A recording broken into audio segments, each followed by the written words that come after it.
Sa puntong to, makasama po natin si Ginoong Alzar Aurelio, weather forecaster ng Pag-asa, kaugnay pa rin ng latest sa bagyong Agaton. Magandang hapon po, sir. Magandang hapon po sa inyo lahat. Apo. Yung anong latest po sa Agaton na base sa advisory po niyo? Opo, at mabagal ang kanyang pagkilos at nanatilig pa siya sa 5 km per hour. Kaya po bukas pa ng hapon ito magla-landfalls at sa bandang Surigao provinces. Yung dala niyang ulan, kasi sa mga nakalipas sa araw, yung mga dinaanan niya o iniikutan niya ngayon, binahat yung nalubog na saba. Gaano kalakas na ulan po yung dala niya? Yung bagyo mismo ay inaasahan po natin yung moderate to heavy rains. So estimated ng daming ulan nasa 5 to 15 mm kada oras.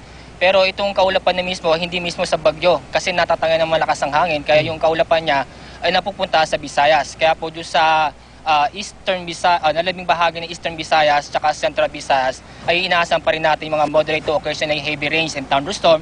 Kaya magdudulot ito ng maaaring magdulot ito ng pagbaha at pagguhol ng lupa. Yung mismong sitwasyon na naranasan ng mga kababayan natin sa Visayas at Mindanao, low pressure area, malakas na ulan, nakabuelo yung LPA, nakatawid ng dagat, naging bagyo. Ito po ba yung normal na sitwasyon o parang bahagi ng climate change? Normal ba ito sa ating bansa?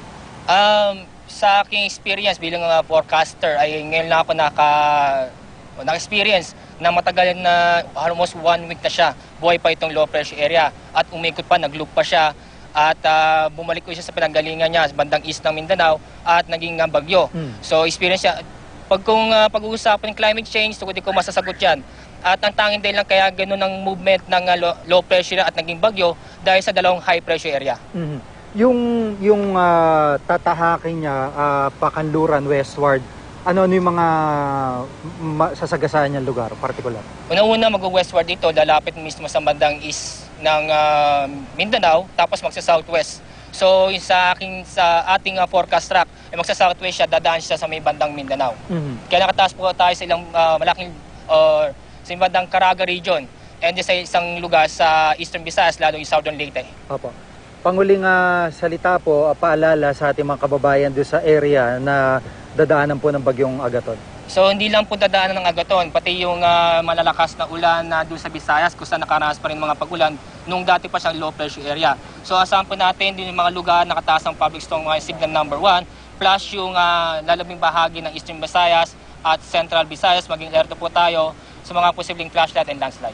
So panguling katanungan, so ibig sabihin yung mga talagang binahan at kung saan may mga namatay din, masasabi na delikado pa rin yung sitwasyon sa ngayon? Opo, tama po. Sa mga ilang lugar sa Mindanao kung saan saturated na po ang ating lupa. At matatandaan nung last week ay yung mga yung ulan sa mga ilang lugar ay halos katumbas na 1 buwan ng ulan.